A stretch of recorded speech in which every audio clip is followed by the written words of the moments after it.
Les deux chambres du Parlement et la primature en réunion d'urgence, la mutualisation des énergies pour faire face à l'ennemi Covid-19 est le leitmotiv des pouvoirs publics qui disent adapter les stratégies en fonction de l'évolution de la pandémie. Le paiement anticipé des pensions de retraite par la Caisse nationale de sécurité sociale. Nous parlerons de cette disposition exceptionnelle qui devrait se faire dans le strict respect des mesures barrières de lutte contre la Covid-19. Les procédures sont-elles respectées? La réponse est dans quelques instants. Quelle solution propose la pharmacopée africaine pour venir à bout du Covid-19? Les vertus médicinales des plantes et des écorces peuvent-elles être un apport considérable pour les scientifiques qui déploient toutes leurs intelligences pour trouver un remède contre la pandémie Covid-19? Vous aurez les réponses à ces questions à travers un entretien avec les thérapeutes.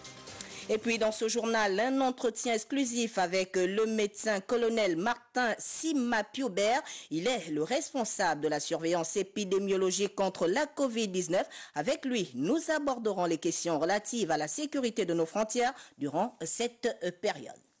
Mesdames et messieurs, bonsoir et bienvenue sur Gabon Première. Les forces vives de la nation mutualisent les énergies pour faire barrière au Covid-19. Ce matin, le Premier ministre chef du gouvernement et quelques membres de son équipe au Palais Léamba, siège de l'Assemblée nationale. La séance de travail avec certains présidents des commissions vise à renforcer les stratégies déjà émises par les pouvoirs publics. On voit tout cela avec Julda Ondembe et Tim Boulengue.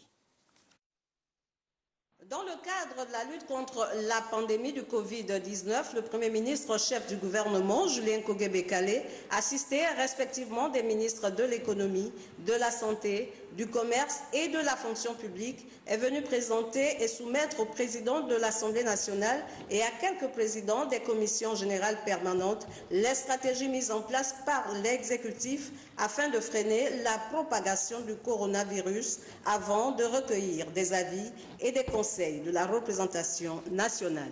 Nous avons pris un certain nombre de mesures depuis le début de cette pandémie, des mesures sanitaires, des mesures économiques qui ont un impact sur la vie de notre activité économique, sur la vie de nos compatriotes. Il fallait que nous connaissions ce que pense la représentation nationale sur ces mesures et quels sont les correctifs ou les ajustements que nous pourrons être amenés à prendre dans les tout prochains jours. Cette réunion de haut niveau qui intervient à près de 3 semaines de l'annonce des mesures préventives édictées par les dirigeants du pays vient appuyer les dispositions longtemps prises à l'avance par le président de l'Assemblée nationale, Faustin Boukoubi, en procédant à la suspension des activités ainsi qu'en instaurant un système turnover pour mieux gérer les flux. Cela pour lutter efficacement contre la propagation du virus. La mise en place de la téléenseignement au Gabon, les responsables du ministère de l'Éducation nationale s'y attellent. Une visioconférence est tenue cet après-midi au cabinet du patron de ce département ministériel, le professeur Patrick Mougiama Daouda, avec les partenaires au développement, l'UNESCO, l'UNICEF, l'OIF et l'AFD, ont échangé sur les délais de la mise en place des cours en ligne. Vous voyez tout cela avec Frédéric Yendamoukoula et Bertin Osaga. Au cœur des échanges à travers cette visioconférence dirigée par le ministre Patrick Mougiama Daouda, la déléguée Yolande Nyunda et les partenaires au développement suscitaient leur appui technique en vue de dérouler dans les meilleurs délais le programme d'enseignement à distance dont la priorité revient aux élèves de classe d'examen. Nous avons pris des engagements qui devraient nous permettre de faire en sorte que dans l'immédiat, à très court terme, qu'on ait des solutions pour les élèves, notamment les classes d'examen. Et il y a également des partenaires qui sont proposés de nous accompagner financièrement. Nous avons pris l'engagement de fournir dans les 2 semaines du contenu pédagogique en ligne dans les matières scientifiques pour les terminales et les 3e. La téléenseignement pourrait se réaliser sur le long terme. Engagement que nous tiendrons aussi pour la généralisation de l'enseignement à distance pour les autres classes, pour les autres parties du territoire national.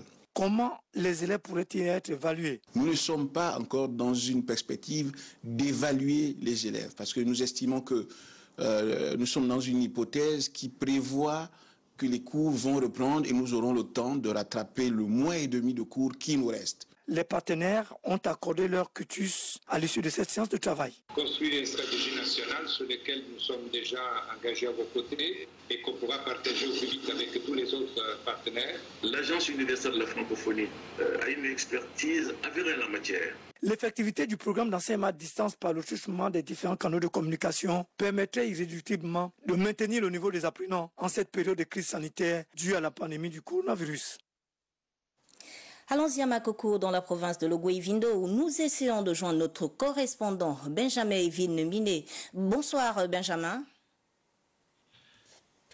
Bonsoir Stevie Oyan Mezui. Depuis la seconde intervention du chef de l'État Adjali Bongo Ondimba, venant confirmer et même renforcer les mesures déjà prises par le gouvernement de la République, pour ce qui est de celles qui touchent le confinement, on ne peut pas dire qu'elles soient effectivement bien appliquées dans la capitale provinciale de Logoué-Vindo. On peut encore observer des veillées par-ci, des promeneurs à nocturne par-là. Et là, à ce niveau, il y a effectivement encore à faire de la part de nos forces de sécurité et de défense. Pour ce qui est donc de l'état d'esprit général des populations ogivines, et là encore, il faut le dire, on semble ne pas avoir pris la pleine mesure de la dangerosité du coronavirus, son mode de transmission et les dégâts qu'il peut ou qu'elle peut causer dans une communauté comme la nôtre. La journée, dans les marchés, dans les établissements commerciaux, on observe encore des agglutinements des populations, la difficulté d'observer ce qu'on a appelé les mesures barrières. Et c'est donc autant de choses qu'il va falloir revoir alors qu'on annonce l'augmentation des cas confirmés de coronavirus à Libreville. Sur le plan sanitaire, des mesures en tout cas ont déjà été prises. 2 avions de type ATR de la garde républicaine ont atterri ces 2 derniers jours dans la capitale provinciale de Logoué-Vindo pour apporter du matériel médical, du matériel destiné aux structures sanitaires, aux administrations locales, aux éléments de forces de sécurité et de défense. La répartition a déjà été faite. Le gouverneur de province, Gilles Djeki, également président du comité, ou plutôt président de la coordination provinciale de lutte et de riposte contre le coronavirus, et le directeur régional de santé Est, Pamphile Bécalé Elogué, veillent au grain à ce que justement toutes les structures sanitaires, soient-elles publiques ou privées, soient fin prêt pour faire face à un éventuel cas de coronavirus. Le dispositif médical mis en place du côté du centre hospitalier régional Omar Bongo Ondimba de Makoko fait qu'on soit aujourd'hui déjà capable de recevoir un cas suspect ou même un cas confirmé de coronavirus. Des mesures de confinement ont été observées. Quelques hôtels et motels de la place ont déjà été identifiés, à charge des autorités compétentes de décider de leur réquisition et d'aménager les dites structures pour naturellement un éventuel cas de confinement. Voilà ce qu'on peut dire grosso modo de la situation aujourd'hui dans le cadre de la lutte contre le coronavirus dans la capitale provinciale de Logoué-Vindo. Il faut également confirmer, Stevie Oyan Mezui, que du côté de Oussa, il est question de la mise en place d'un checkpoint qui va permettre de flasher tous les automobilistes, disons, toutes les personnes qui viendraient de Libreville ou de la province du Wellington en entrant dans la province de Logoué-Vindo. Ceci pour permettre justement un meilleur filtrage et une alerte davantage optimale pour justement ne pas se laisser prendre. Benjamin Evin Binet, Makoko pour Gabon Télévision. Vous avez pu le constater, nous étions là en direct avec notre correspondant de Makoko, Benjamin Evin Bigné. Il est revenu sur le confinement partiel. Est-ce qu'il est respecté par la population? Est-ce que le kit sanitaire a été redistribué dans les différentes structures médicales? Voilà. Et puis, une rectification. Vous avez pu vous-même le corriger dans cet élément que vous avez suivi. L'intervenant faisait allusion aux 2 tours de liaison effectués par l'ATR sur la ville de Makoko dans l'est du Gabon. Et puis, une autre information, le porte-parole du COPIL a donné un point de presse cet après-midi.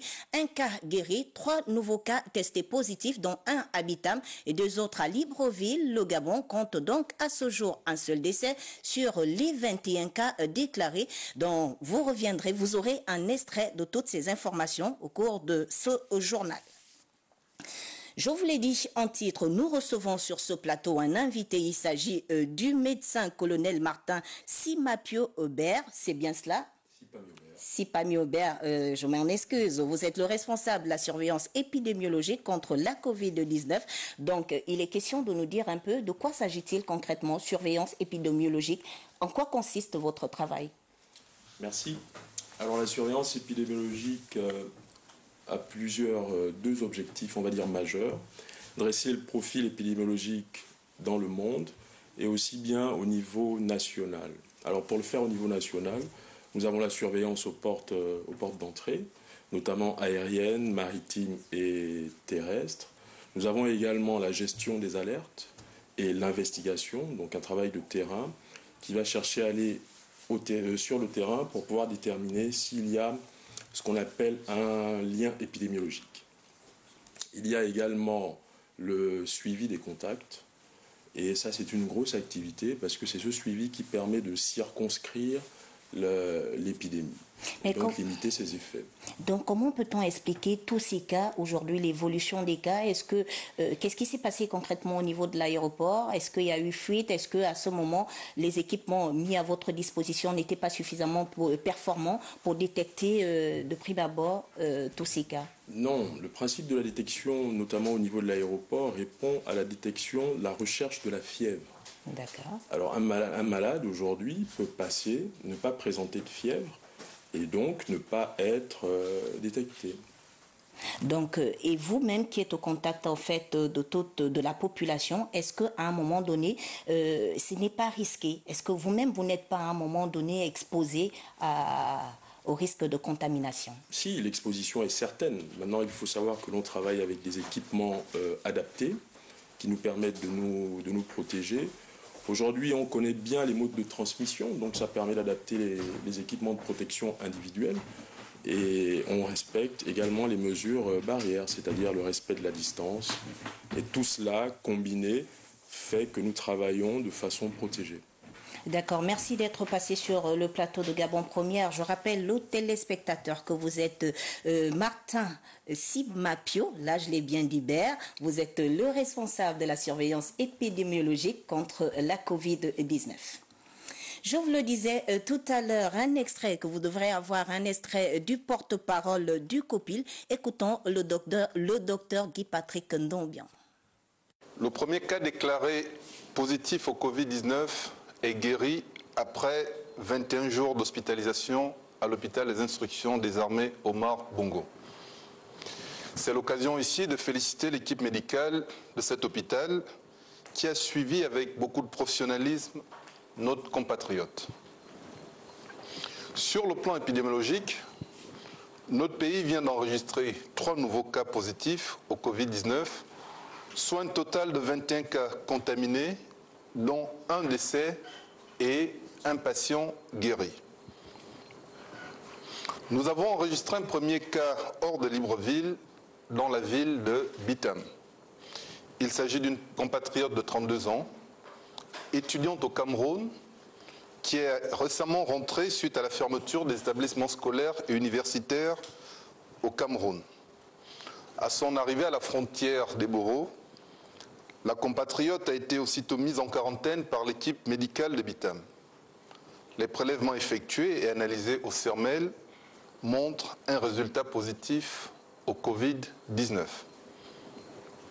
Concernant les 2 autres compatriotes, il s'agit d'une dame de 36 ans, contaminée probablement par une collègue du travail diagnostiquée positive au Covid-19 et d'un monsieur de 54 ans dont la circonstance de contamination est en cours d'investigation par les équipes. Voilà, il s'agissait bien d'un extrait du porte-parole du COPIL, le docteur Guy-Patrick Obiang-Ondon. Pendant ce temps, le gouverneur de l'Oguelolo, lui, vient de réceptionner le matériel de prévention et de protection contre la Covid-19. Il a tout de suite procédé à sa distribution dans l'ensemble de la province. Voyons tout cela avec Dieudonné Rungu et Constant Ondomba. C'est plus de 20 tonnes de matériel constitué de masques bleus, masques noirs, combinaisons d'isolation, thermoflash, lunettes de protection et gel hydroalcoolique qui ont été réceptionnés par le numéro 1 de la province de Logololo avec à ses côtés l'ensemble des membres de la coordination provinciale de lutte contre le coronavirus. Nous ne pouvons que nous réjouir et nous saluons d'ailleurs ce geste du président de la République qui prouve à suffisance qu'il dit ce qu'il fait, puisque voilà, il avait dit, il a fait, et nous sommes parés pour combattre et mettre hors de notre province ce virus au cas où il arrivait ici.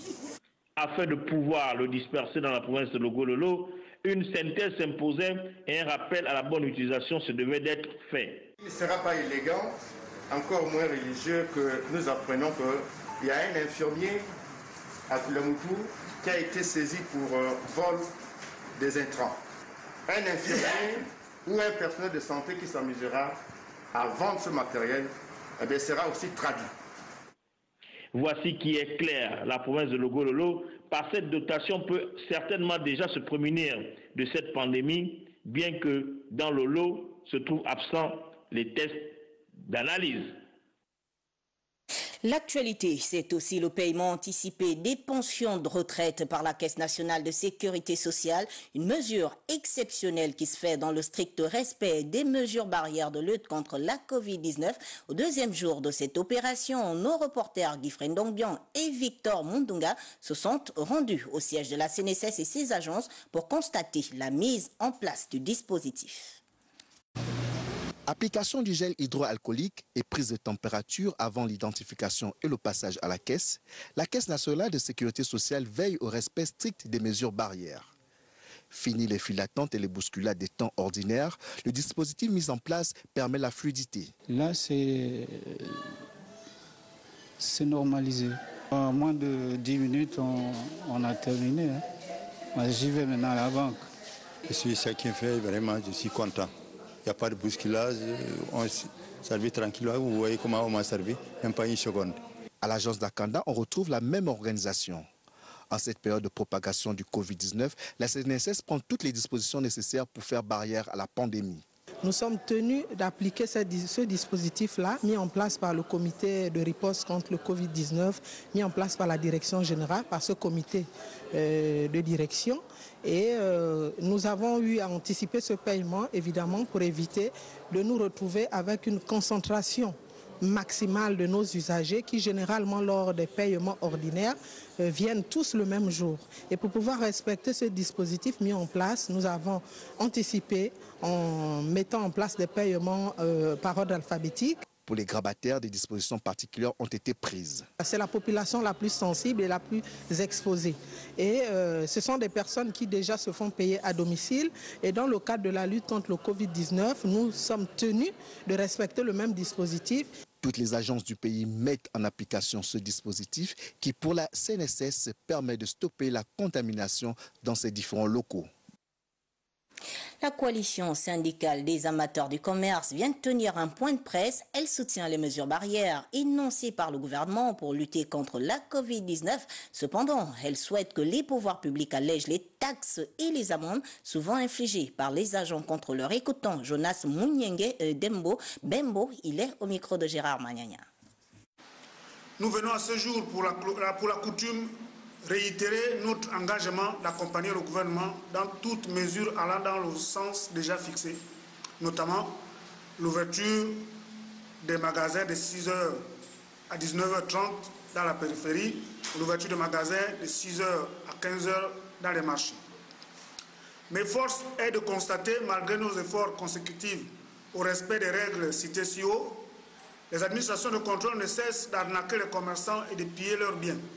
Les commerçants n'en peuvent plus de ces charges supplémentaires ajoutées à celles dues aux restrictions imposées, déjà combien de fois difficiles pour leurs charges quotidiennes et mensuelles.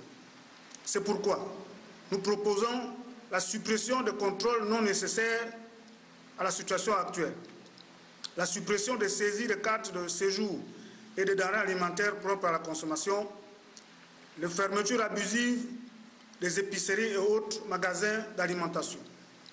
Ces propositions vont dans le sens de la maximisation de la protection des consommateurs, auquel cas les opérateurs économiques, pour la défense de leurs droits et intérêts, s'obligeront à se confiner totalement. Et puis, depuis l'apparition du Covid-19, on s'interroge sur le silence des tradipraticiens quand l'on sait que les plantes et les écorces possèdent, selon les thérapeutes, des faveurs, on va dire des faveurs médicinales. La pharmacopée africaine peut-elle venir à bout du coronavirus? Wilfried Pigavouaba et Jean-Florent Ndingui ont rendu visite à certains thérapeutes. Regardons. L'Afrique, ce vieux continent, dispose d'une richesse thérapeutique portée par la connaissance des plantes et d'herbes médicinales léguées de génération en génération. Cette médecine est un vaste champ de compétences. Aux yeux des Africains, elle a souvent donné satisfaction.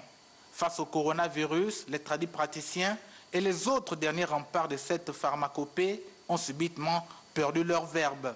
Nous, chercheurs, on a pris cela à bras le corps. On a d'abord cherché à étudier qu'est-ce que c'est que le coronavirus. Cette pandémie a surpris presque tout le monde entier. Et lorsqu'elle est arrivée, nous n'avons pas su comment s'y prendre. Ils excellent donc dans le traitement des pathologies dont ils maîtrisent le métabolisme.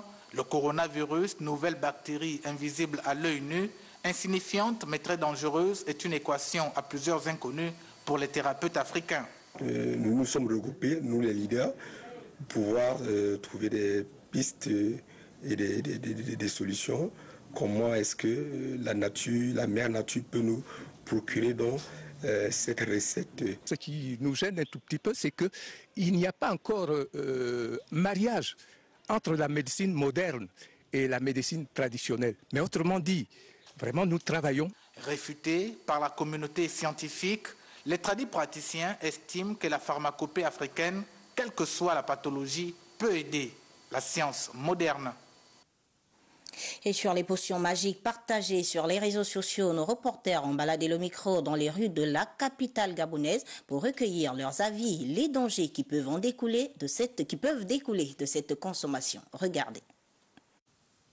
Des décoctions, solutions à base de plantes et d'herbes sont étalées sur Internet par le biais des réseaux sociaux.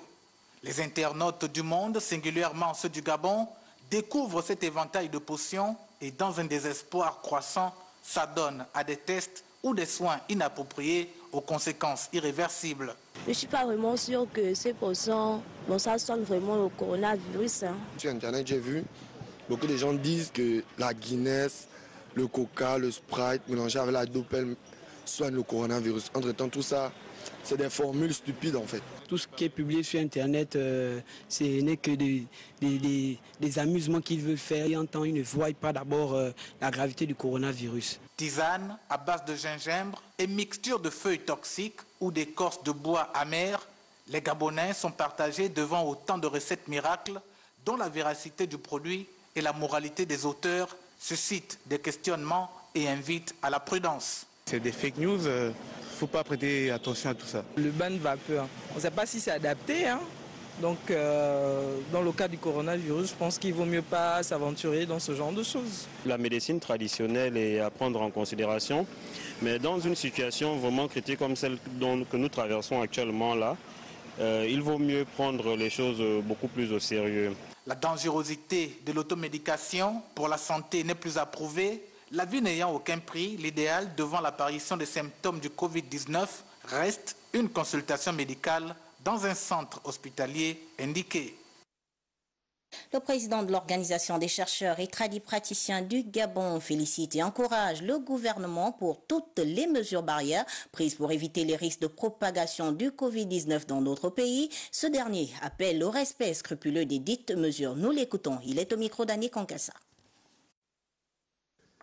C'est l'occasion pour nous, maîtres spirituels gabonais, membres de l'Organisation des chercheurs et tradipraticiens du Gabon, OCTG, de féliciter et encourager le gouvernement pour toutes les mesures batteries prises à cet effet, lesquelles vont jusqu'à la fermeture des commerces, des églises, mosquées et autres lieux de culte, créant ainsi de nouveaux comportements chez tous ceux qui vivent en terre gabonaise. Mais en dépit de toutes ces démarches précautionneuses, nous, maîtres spirituels gabonais, rappelons à toutes les populations vivant au Gabon que tout ce qui nous arrive sur le plan physique prend sa source dans le plan spirituel, parfaitement contrôlé par l'Éternel Dieu, qui donne force à tous les génies bienfaiteurs de la forêt, de l'eau, de l'air et du feu. Invitons les herboristes, les responsables des temples Umbanja, sur toute l'étendue du territoire national et autres établissements de soins traditionnels, au respect scrupuleux des mesures gouvernementales, à plus de discipline et à tout mettre en œuvre en s'appuyant sur les révélations pour stopper net la propagation du coronavirus. Et puis, la note triste de ce journal, décédé des suites du Covid-19, Félix Mba a rendu son dernier souffle à l'hôpital Georges Pompidou de Paris le mardi 31 mars à l'âge de 74 ans. Félix laisse une épouse et 6 enfants éplorés. Deuxième fils et chef de la famille de feu président Léon Mba, l'homme aura fait ses classes. Félix Mba était licencié en droit public international en 1971. Il commence sa vie active en tant qu'attaché au cabinet du président de la République gabonaise, Albert Bernard Bongo. En 1973, il entame une carrière de diplomate au cours de laquelle il occupera successivement les postes de premier secrétaire et de premier conseiller avant d'accéder à la dignité d'ambassadeur du Gabon dans les 6 pays, précisément en Pologne, en Yougoslavie, en Roumanie, au Vatican, en Mauritanie et au Togo. En 2008, le diplomate fait valoir ses droits à la retraite en tant qu'ambassadeur dignitaire. Félix Mba intègre ainsi la vie politique de son pays en devenant sénateur du 3e arrondissement de la commune de Libreville pour le compte du Parti démocratique gabonais. Une fois au Sénat, il sera donc le 4e vice-parlement jusqu'en 2014, date à laquelle il s'en est allé. C'est la fin de cette édition d'information, mais avant de nous séparer, le rappel des titres. Les 2 chambres du Parlement et la primature en réunion d'urgence, la mutualisation des énergies pour faire face à l'ennemi Covid-19 est le leitmotiv des pouvoirs publics qui disent adapter les stratégies en fonction de l'évolution de la maladie. Le paiement anticipé des pensions de retraite par la Caisse nationale de sécurité sociale, nous en avons parlé dans cette édition d'information. Quelles sont les dispositions exceptionnelles qu'a pris cet établissement?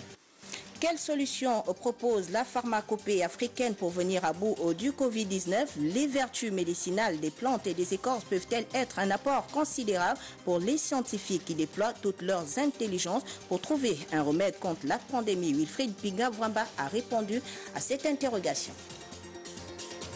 C'est la fin de cette édition d'information. L'actualité se poursuit sur Gabon Première, 23h, Cyril Bertrand Galeko. Moi, je vous dis à demain lorsqu'il sera 20h. S'il plaît à Dieu.